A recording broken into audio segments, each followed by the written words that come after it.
Higala ko mo sagmayang adlawng Martes kanatong tanan. Sa pagkausap pa, welcome ni atong tulumanon. Sincerely, Ate Arlene. Sige hapon kita maghahatag og pagtagad na atong mga suwat kaagi sa kinabuhi. Nga bisan pa man nagilumutan na sa katuigan nga ng labay. Nagpabiling buhi, nagpabiling laba sa panumduman.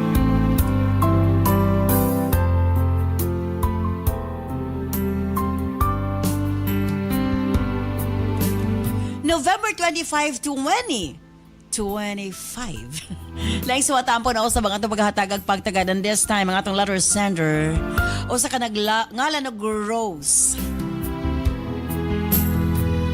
By stand by Rose, alang sa imong suwat, of course, brought to us by Nance Herbal Capsule o ganyan na mga nakagamit sa atong Nance products.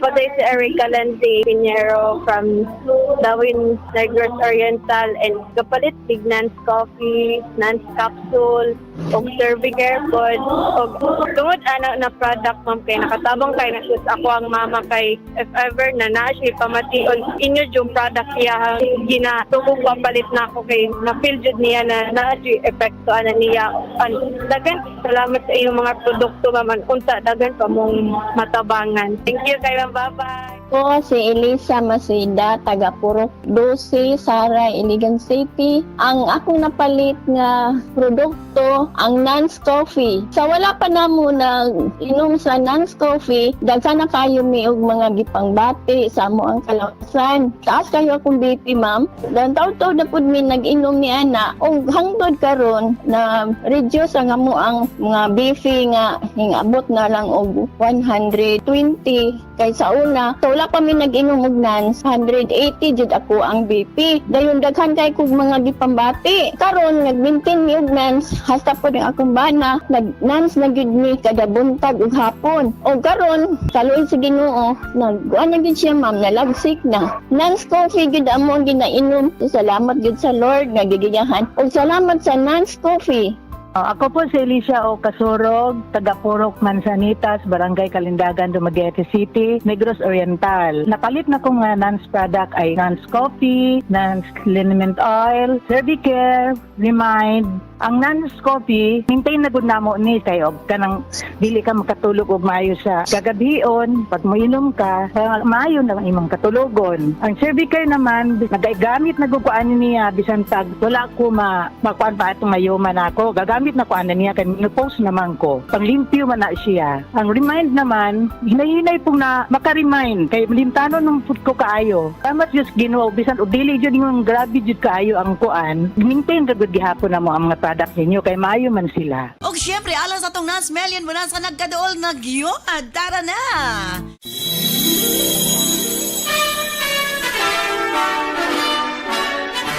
Pamaskong handog ng Sincerely, Ate Arlene. Basin ikaw ang swerte. Swerte? Yes, from October 1 to December 15, 2025.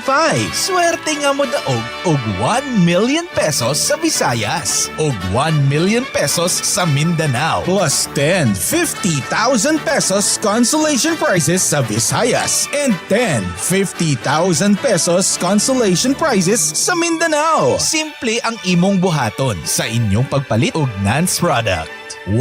Mag-selfie ka sa butika kung diin ka nagpalit. 2. I-post sa Sincerely Ate Arlene Facebook page ang picture. At 3. I-PM ang inyong kasinatian sa paggamit sa Nance Herbal product. Grand draw is on December 19, 2025. Pamaskong handog ng Sincerely Ate Arlene. Simple ra gyud ang buhatan sa inyong pagpalit sa atong produkto, selfie sa butika kung diin ka mo nagpalit. I-post sa atong Sincerely Ate Arlene Facebook page. I-PM ang inyong kasinatian, pamasing ka mo ang suwerteng mananaog. 1 million pesos isa sa Visayas, isa sa Mindanao. And lain pang consolation prizes 50,000 pesos na pulo sa Visayas and na pulo sa Mindanao.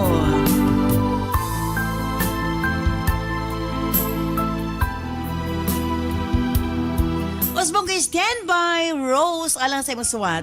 Dini siyempre sa ito nga tulumanon, Sincerely, Ate Arlene, punto legal. What makes birds fly?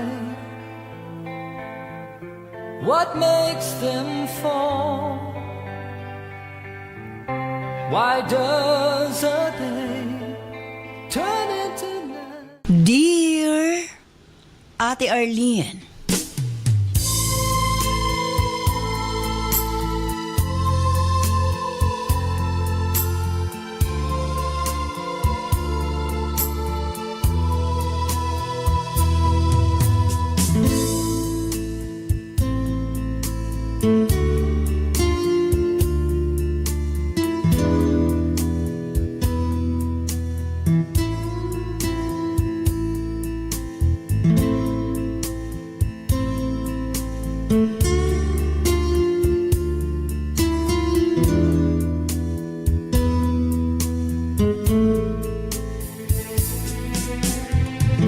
mainitong pagtimbayangan ha kanimo ate.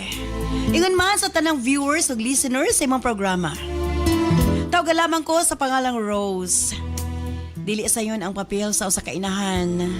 Ang pagkainahan dili lang matapos humanato gihimugso ang atong anak. Padayon kini hangtod nga kita mupanaw na sa laing kalibutan.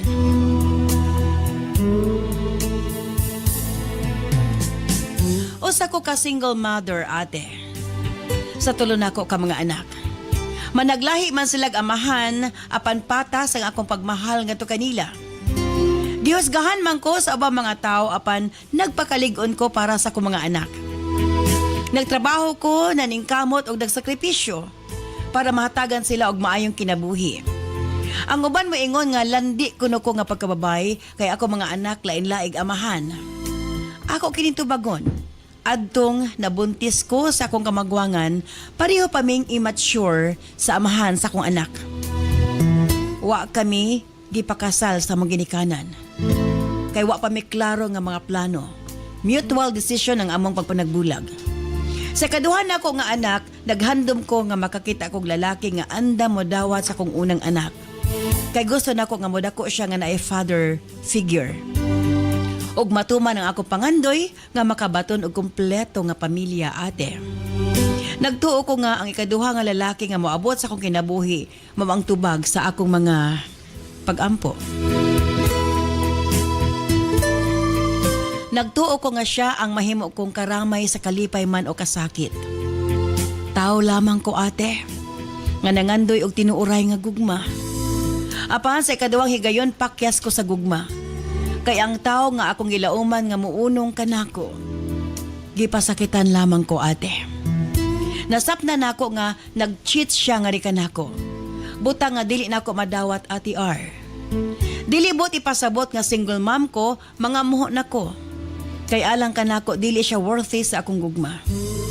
Bisan pa og buntis ko sa among anak, wa sa akong bokabularyo. Ngay moong tanga ang akong kaugalingon ate. Kay alang kanako, ang tinuuray nga gugma, dili kabalo magpasakit, dili kabalo mutchit.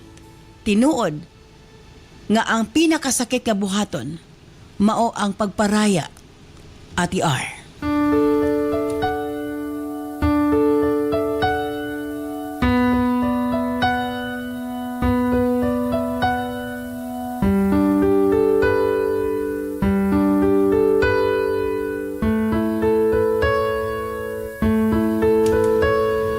Apan kini ang maghatag og kalinaw sa atong hunahuna ug gagawasan sa atong pagkatao.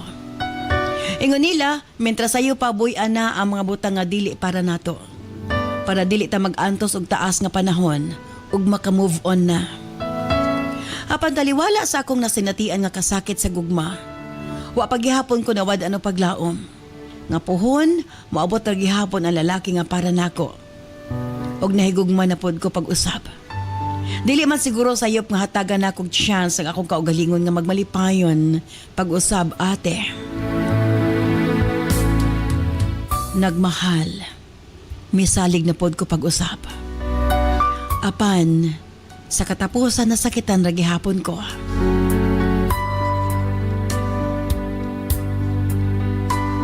Nakaingon ko sa kong kaugalingon. Nasakto na. Gikapoy nako nga mulaom. Gikapoy nako nga mahigugma pag-usap. Kaya nako mabuhi nga way laki sa akong kinabuhi as long as naang ako mga anak. Kay sila man ang akong kinabuhi o paglaom, ate. Gifocus na lang nako nga akong kaugalingon sa akong trabaho o sa akong mga anak. Kung pwede lang, dili ko mapahuway og magtrabaho na lang ko 24 oras. 7 ka adlaw sa kasimana, buhaton ko kana para sa akong mga anak.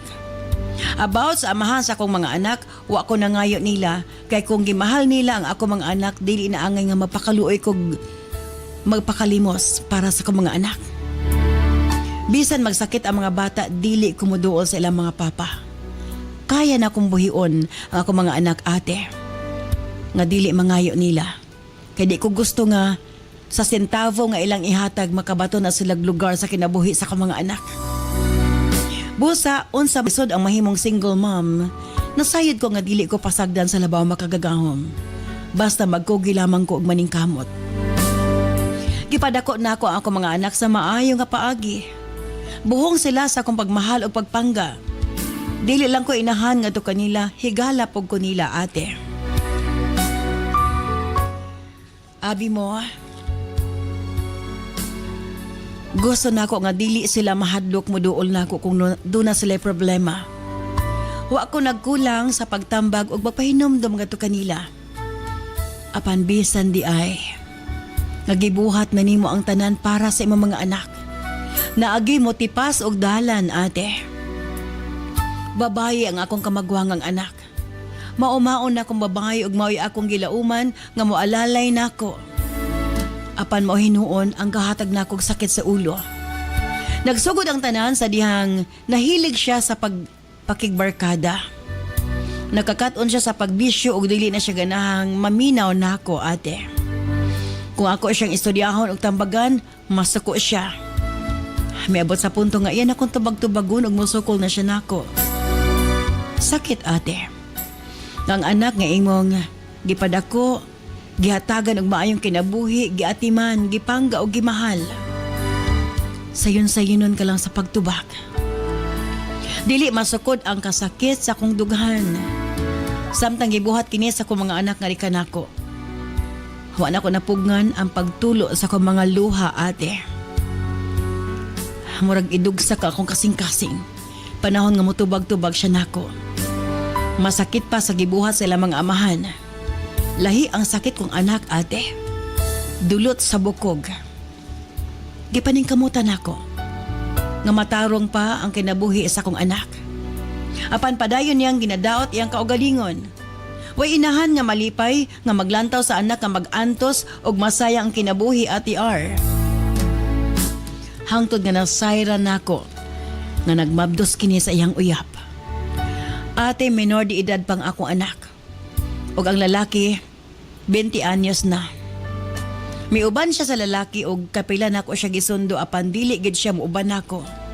Ako pang iyang gibasol og sa akong kalagot, ate. Gipasagdan ko ng akong anak. Ingon ko sa akong kaugalingon mo, abot ang panahon. Mukamang siyang magbalik ka nako. Nga bisag magluhod siya sa akong atubangan, dili og dili nako siya dawaton. Sobra kasakit, ate. Nakabuhi ko ani nga mga istorya tungod sa akong kalagot. Apan, sobra kasakit sulod sa akong kasing-kasing. Nakapangutan ako sa akong kaugalingon. Asa kong dapitan na sayop sa pagpadako sa akong mga anak. Ang iyang mga manghod nagdako nga buutan. Pareho raman untang akong pamagi sa pagpadako nila. Pero naging sawail ang kamagwangan, ate. Hinahinay niyang giguba yung kinabuhi. Sukad ni adto, wa na nako siya gihilabtan. Wa na ko nagpakabana kaniya. Akong gifocus, ako pag-atiman sa duha pa nako ka mga anak. Apan sa tinuod lang way inahan nga dili makapasaylo ug makaanto sa iyang anak. Apan usahay kinahanglan nga maagian sa anak ang mga consequences sa iyang gibuhat para makaamgo siya. Para makakaton siya sa iyang sayop. Milabay ang usa ka tuig, ate. miabot sa ako nga napriso ang iyahang ka-live-in. Nangulata og minor de edad. Gikasuhan kini sa ginikanan sa batanon ngayong gikulata. Ang akong anak napabilin sa poder sa ginikanan sa lalaki o gihimo kining muchacha ate sa iyang hilaw nga ugangan. Naluoy ko sa akong anak apan nasayod ko nga taas siya og pride. Nabati gid niya unsa kapait ang kinabuhi. Samtang dinhi siya sa ako, dili man lang siya manghugas og plato. Giako na ako tanan ang trabaho kay gusto na ako nga makafocus lamang siya sa iyang pag-eskwela. Tungod sa akong pagpangga kaniya ate. Gani halos dili na siya madapatan or mataptan og langaw or lamok. Kung brown out, dili ko makatulog sa pagpaypay kanila. Apan sa mata sa kong kamagwangang anak, wa ko'y pulos nga inahan. Hangtod sa kaadlaw, nakadawat kog text message nga nakapaalarma ka nako. Nag-message ang akong anak, nagpakiluoy. Nga ako siyang kuhaon. Grabe iyang pamangayog pasaylo nga rin ka nako. Wa ko naglangan, giadtuan na nako siya sa ginikanan sa lalaki. Apan sa akong pag-abot, ang inahan ang miatubang nako. Unsa ko na akong tuyo. Gignan nako siya nga kuhaon nako ang akong anak. Apan dili niya ihatag ate, hulaton ko no nga makagawas ang iyang anak sa prisuhan. Para magdesisyon kung mosugot ba kini or dili nga mopauli ang akong anak. Gipangutanan nako siya kung asa ang akong anak. Wala ko na didto. May lakaw ko na basin ko na nag-shopping. Dala katawa ate. Lami kaayo bugnoon. Apan nasayod ko nga wa ko'y laban kay ako ramang usa og halos ilang mga silingan mga paryente ra nila. Kabalo ko nga naa sa sulod ang akong anak. Pero dili lang gid nila ipakita nako. Taod-taod miabot ang amahan, isog kaayo og dagway. Ngano kunong mag-iskandalo ko. Tanaw nako nga dili gid nako makuha ang akong anak, giingnan nako sila. Ipapulis nako sila ate. Kung dili nila ipagawas ang akong anak. Apan, may katawa lamang sila. Busa milakaw ko na ngayo og tabang sa barangay. Giistorya sila sa kapitan nga kung dili nila ihatag ang akong anak, makasuhan sila kay minor de edad pa kini. Dugay pa kaayo nga gipagawas ang akong anak. Pagkakita sa akong anak ate, ngari ka nako. Grabe na akong hilak. Niwang kaayo siya. Buntis og 7 ka bulan.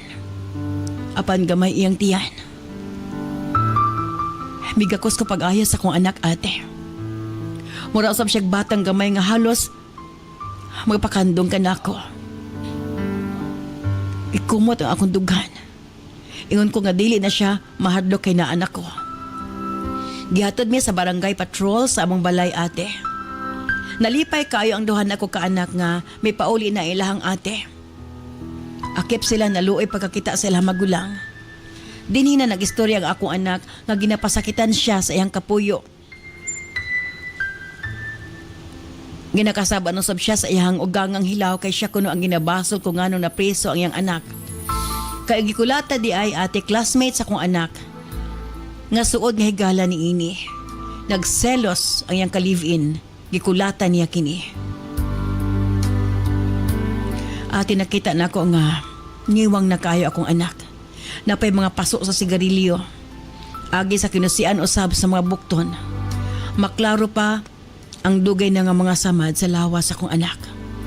Gawas nagihimo siya maid sa mama sa lalaki o sahay dili pa nila pakanon. Grabe ilang gibuhat sa akong anak ate. Akong inampingan gikan sa pagkabata. Apan laing tao lang ang nagpasakit. Sakit dawaton apan nakaingon ko sa akong kaugalingon. Failure ko nga pagkainahan kay wa na ko na protektahan ang akong anak. Apan gisaad na ako sa akong kaugalingon nga hatagan ako gustisya ang gibuhat nila sa akong anak ate. Ug mao kini ang buot na akong iduol sa imong programa sa Punto Legal. Sa ilang pagpasakit sa akong anak ug pagpugo nga makauli sa amo. Unsay pwede na ako makaso sa mama sa lalaki ate? Pwede bang iapil ang ubang miyembro sa ilang pamilya? Nga bisan wa nila pasakiti ang akong anak physically apan ila kining ginasinghagan. og sa iyang ka-live-in sa pagpanakit o pabuntis sa akong anak nga minor de edad. Unsay mga kaso nga pwede nako ikaso ngadto kaniya. Ingon nila dili kuno nako makasuhan ang lalaki kay ako kunong anak ang miuban sa lalaki. Tinuod ba nga dili nako makasuhan ate? Asa mi mo duol para matabangan mi ilabi na sa legal nga aspeto. Dinhi na lamang ko kutob. Dagang salamat sa imong paghatag o pagtagad. Manghinaot ko nga imo ko matabangan. Sincerely yours, Rose.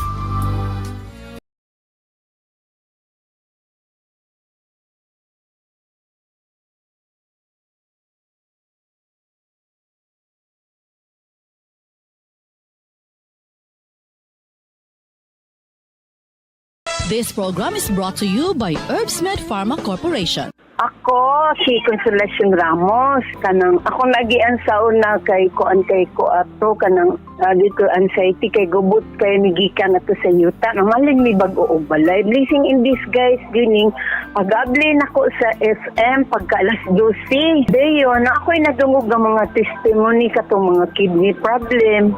Ana si ko Mastay lang ko ani kay kanang kuan kay kwato stress kayo akong lawas ba. Sus na feel gyud din ako wala man gyud ko gimo sa ko lawas gawas sa akong menopausal. Kanang magkurog akong lawas sa stress na ako dito sa yuta na mo ba niya. Itay ko palit aning tanan kaning non-capsule, kaning U-Aid, o kaning Cervicare. So, nipalit yung ko, ana. Na-feel giday na ako nga na-relax akong lawas. Muna, hangtod karon nagsigid yung ko, inom ka na pirabuyag, kung anjud kay ko, energetic. Salamat kaayo sa inyong produkto. Uy, so silagilak-hilak din ko nga nakagamit din ko. Ako si Lario Comoso, tricycle driver diri sa barangay Pulang Lupa to Trento. Atong panahon sa bulan sa Pebrero nasakit ko sa akong gibati nga bahin sa baga o sa tiling akong kalawasan nga way gana mo kaon. Sulod sa 8 ka bulan, kaloy sa Ginoo adunay sa kamigo na kung nga patyag sa kuha nga ningon nga tuway ni kay para basin makarecover ka ani nga para ganahan ka mo kaon. Tuwa sa magdugay yun katong panahon. Daghang salamat sa landscaping nga naka-recover ato katong panahon na. Kaloy sa Ginoo hangtod karon balik na pugog drive. Ako si Erlinda Matibo, taga General Santos City, Lagaw. Kung palit og nan herbal capsule o UAD herbal capsule. Na ako'y sakit nga diabetes o high blood. Kung gabi dili man ko makatulog. Muna nagsulay ko og palit og non-corn coffee. Maayo na gyud ang akong pagtulog. Tapos ang akong tiil, wala na nagakram sa akong diabetes. Og na normal pod ang akong BP. Og nagpasalamat ako ma'am sa inyong products nga among napalit. Daghan kaayong salamat ma'am.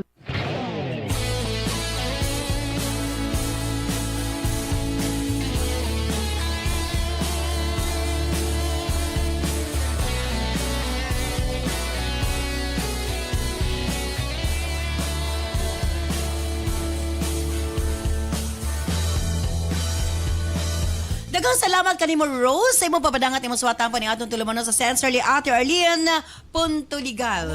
And of course, para matubag ang imong mga pangutana, kauban nato siyempre Attorney Bimboy Generalao. Attorney, may adlaw nga Martes nga naha kanimo. Maayong adlaw Martes Ate Arlene ug sa tanan nga naminaw ning atong Sibian. Maayong adlaw kanatong tanan. Ilabi na sa atong Facebook viewers ug sa atong mga YouTube viewers karon higayuna. Yes, Ate Arlene. Okay, Attorney, bisag kinsang inahan sakitan magtanaw una. Doon na ba'y kaso nga gitago yang anak sa diyang iyang tangkwaon balik? Yes, basically pwede siya maka-file og case for illegal detention.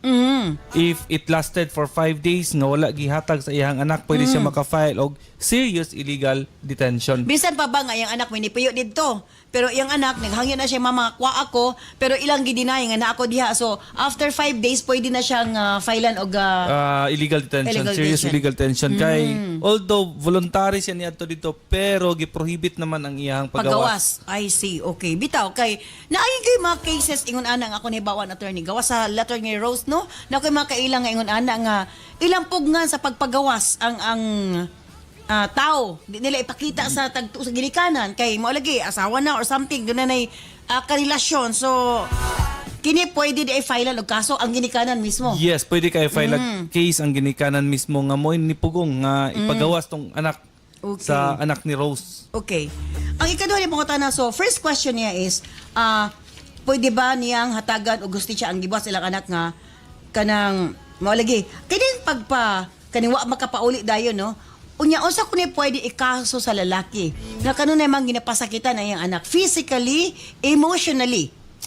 Okay, Ate Arlene. So, under the Republic Act 9262, nasulod man na siya sa domestic violence. Okay. So, ang balaod ani nagkuan nga it is punishable by 1 month and 1 day to 20 years. Domestic Okay. violence kanang physical violence. Na priso na ra ba to daan ang iyang ka-live-in, madungagan na pud ni. Madungagan na pod. Oo. O ang pinaka-worst, kini bang ang iyang anak buntis nga underage kini? Ma-establish ba kay sa kunebawan the moment nga ang usa ka bata nga underage dili ma-establish nga kana bang doon na sila relasyon kay underage kini? Yes, Ate Arlene. Kung wala sila relasyon under the old law sa Republic Act 8353. Old law. Yes, statutory rape gid siya unta largo. Aha. So, pag unsay bot pasabot kung old law doon na ba'y bag-ong balaod ani nga nag-ingon nga bisan og dili siya sa sakto sa edad di siya makakaswag statutory rape. Aha. Yes, Ate Arlene. As early on March 4, 2022. Aha. So makaingon kita recent gid siya no? March 4, 2022. Oh, bag-o lang. Yes, Ate Arlene. Bag-o lang, 2022. Bago lang siya na himo nga balaod. Okay. Nga bisan pa og minor pero consented ang rape. Actually ang nakabutang din is when the offended party is under 16 years of age or is demented, etc., provided that there shall be no criminal liability, okay, muna bagong amendment, there shall be no criminal liability on the part of a person having carnal knowledge of another person under 16 years of age. Oh. Okay? When the age difference between the parties is not more than 3 years I and see. the sexual act in question is proven to be consensual, non-abusive, and non-exploitative. So, both ipasabot, kay ang nakababuntis niya is 20 years old, siya 18, 18, wa pa siya 18, 17 pa siya. So, di pa mahulog nga there is no criminal liability to kay 3 speak years of. na. Pero kung nag 4 years ilang gap, Diya na. naikasong rape. Dili naman siya mo fall sa okay. ato ang amendment sa mga nga balaod. So, base atong March 4, 2022, na-amend na diyan ang balaod na kung ang bata gi-rape underage pa yung edad o ang nang-rape niya 3 years older lang, yes. dili ma-establish ang Dili ma-establish nga na, statutory rape. yes, dili. Pero doon ay rape kahit mahitabo o wala gyud. Wala gid siya. Provided kay there's niuban man ang babae. ningon mga there shall be no criminal liability. I see. So, una na ninyo nadunggan ninyo sa atong Radyo Sincero, ha? And first time po nako nabati nga kuan kanang first time nako nabati nga doon na di amendment ini atong 2022 nga kung ang ka-live-in or ang kaipon niya bisag underage kung tulo lang katuig ilang gap di siya pwede makasuhan. Yes, dili siya makasuhan. So basically na sila yung relationship between sa katong minor o katong ayang kaipon. Dili ba ka ni mahimo inoong precedents nga total among edad age gap anito pa po di ra nako na idulog kay kuan. Yes, pero klaro na to nga it should be consensual. There should be no napasugot niya ang bata. Napasugot niya. Pero dali ra man gud mapasugot labi underage, labi nagdili pa gid siya hingkod. Napagikuan, no? The sexual in question is proven to be consensual, non-abusive, and non-exploitative. Meaning, kung nag-abuso ka sa imuhang strength nor ascendancy, okay, so igagaw mo or gisaligan ka sa ginikanan, imuhang gi-rape, Kana siya.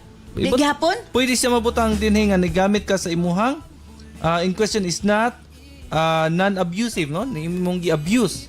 Bisan pa og kanang gibilin sa iyaha.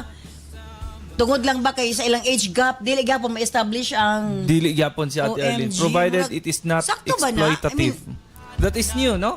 Oo, Binago siya. nabaguhan ko ana. So bago din nga na-amend. Yes. So pati pasabot, pwede na siya actually, pwede ma-abuse na siya no nga law nga kanang kung tulo ka tuig ang inyong gap, pwede na ka di mapriso, di na ka makasuhag rape kung tulo ka tuig yung gap like kung ang babae 15, ikaw 18, di pa jud ka mapriso ana. Dili pa gyud. Oo. Kung ma-establish nga ni uban ang babae na amoy relasyon and consensual ang act, non-exploitative, non-abusive.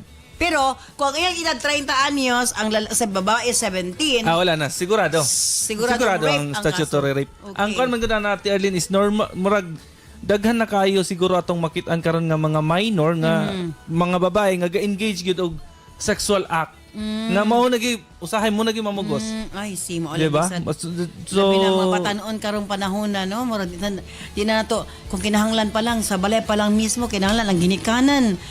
I-monitor na ilang mga anak do. Kini si Rose, grabe naman yung pagkatiman sa iyang anak, grabe naman gid, pero nakabarkada lang yun. Nahimong suwail nga anak mo niya ang problema karon. Gusto niyang file kaso do. Buntis na yung anak og 7 months, wapay 18 anyos, pero di niya ma-file kaso ang lalaki. Actually, wala may Rose is not left without recourse. Pwede siya mo file og domestic violence under Republic Act 9262. Dito siya sa 9262 Dito siya sa fall. 9262. Dili sa rape. Yes, and i-implead na niyan, no? I-implead niya, apil ang ginikanan on the theory of conspiracy. So both, pwede kasuhan ang ginikanan, amahan, ang anak o ang inahan. Yes, I amahan, anak, o ang inahan. Kaya sila mo'y nagkasinabot, Yes, nagkinabangay sila. na may conspiracy. Klaro kayo, pag adto sa ginikanan ni Rose, pag adto ni Rose, gitaguan ang iyang anak, no?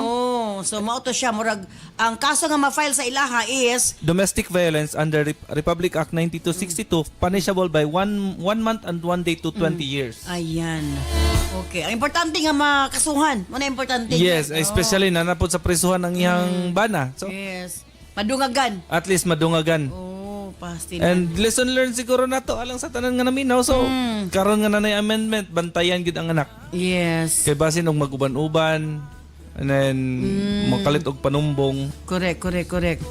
Pasilan. Okay, thank you so much, attorney. Very clear, no, nga doon na day amendment ang mga kaso nga susama ni ana. Di siya matawag statutory rape kung ang age gap nila is 3 years lang. Yes, So, klaro kaayo, Pasilan. Within the 3 years, pwede 2 years, pwede 1 year ang gap. 3 years ang limit, and then consensual, provided it is non-abusive, non-exploitative. Okay. Okay, ang imong final para sa tulad sender nga si Rose. Yes, para kay Rose, no? Kung panang tungod kay na may amendment nga to ang balaod, dili na ta pwede maka-file og rape, pero you can file domestic violence, no, under Republic Act 9262, which is punishable under punishable by 1 month and 1 day to 20 years. Og sa tanan nga naminaw, padayan mo paminaw ning atong programa, diin walay laing agalon kundili ang balaod, walay laing giya kundili ang konsensya, ug walay laing tumong og tinguha kundili ang pagkabot sa iniusang hostisya. Kini na lamang si Attorney Bimboy Hiniralaw. Daghang salamat. Gitugot lang niya ang sakit, ang hilom nga kabalaka, apan ang kahinsog sa matris, dili ang ay pasagdan. Cervicare Herbal Capsule, makatabang sa pagmintinar sa hinsog na cervix sa kababayenan, at dunay natural na antimicrobial ug anti-cancer. Luwas, natural ug epektibo para sa imong proteksyon ug kalinaw sa unahuna. Piliya ang Cervicare Herbal Capsule. Cervicare Herbal Capsule kang imong kinabuhi angay rampiyan, approved by FDA.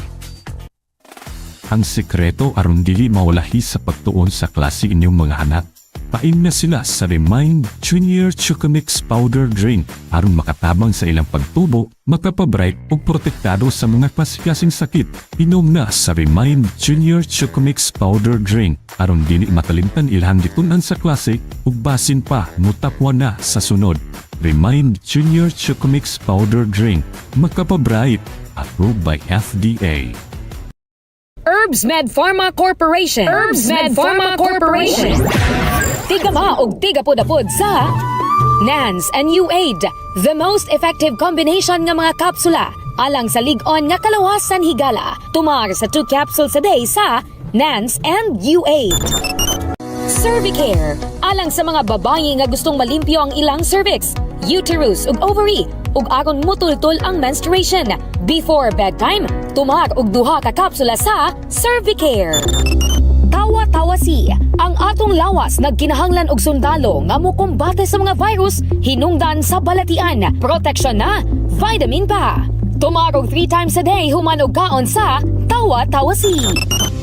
Remind Capsule, alang sa update na pangisip gikan sa estudyante paingon kang lolo ug lola. Usa ka memory enhancer nga swak sa imuha. Kini ang imong kinahanglan. Tumarog 2 times a day sa Remind Capsule. NANS Liniment Oil, sukad ganiadto hangtod karon. NANS Liniment lang gihapon, basta sakit sa kalawasan, NANS Liniment Oil. NANS Corn Coffee, alang sa nindot nga katulog ug kada adlaw makabawas, mag NANS Corn Coffee na. Kini ang sekreto aron magpabiling askil. NANS Corn Coffee. Alena Set. For natural and last-looking skin, pag Alena Set na. Made of organic or natural ingredients. Hamis nga now, imong maangkon sa Alena Set. Nans and UAID, Cervicare, Tawa-Tawa C, Remind, Nans Liniment Oil, Nans Corn Coffee ug Alena Set. Mapalit sa mga suking butika. Gama sa Herbs Med Pharma Corporation. Herbs Med Pharma Corporation.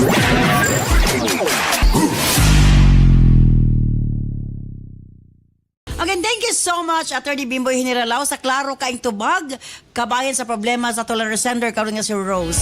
Well, alang ka nimo Rose kung naminaw ka man karon, and aside ko nga naminaw ka karon, maka-file gyapon kag kaso. And kininala kay kasulti emotionally, imong anak na kinahanglan karon og sakto gyud nga kanabang moral support. Ana ka para nga makahatag kaniya og moral support para nga mas mapalig-on niya iyang kaugalingon isip usa ka buntis nga underage pa gyud. Dili man katapusan sa iyang kinabuhi nga nabuntis siya nga nasugamak siya. Hinuon mamahimo kaning lesson para sa imong anak ug mas pa siyang maging mature ug mausab ang dagan sa iyang kinabuhi. Doon ay mga panghitabo nga di nato kontrolado, do gusto nato makita unta nga malampusan ng atong mga anak, pero doon naging mga panahon na bisag usa tong buhaton di na sila kayang pugnan, but again usahay doon ay mga panghitabo nga alaw nga mahitabo para makabaton usab sila leksyon silang kinabuhi, and hopefully human ining unos nga miabot sa iyang kinabuhi makapahimo kining mature ug nga tarungon na niya ang iyang kinabuhi mo padayon sa pag-eskwela human niya anak ang iyang gibuntis sa pagkaron. Manginaot ko Rose nga bisan pa man sa panghitabo padayon ka nga mo suporta mo tubang mo suporta mo tabang sa imong anak ug nga hinuton ta maangkon nimo ang hustisya nga gusto nimo maangkon sa gibuhat nila sa imong anak Rose. Again, thank you so much. Manghinaot ko nga nahiyagan ka sa pagkaron. Stand by karon taod-taod alas sa Health Education Program with Doc Jan Paul de Asis.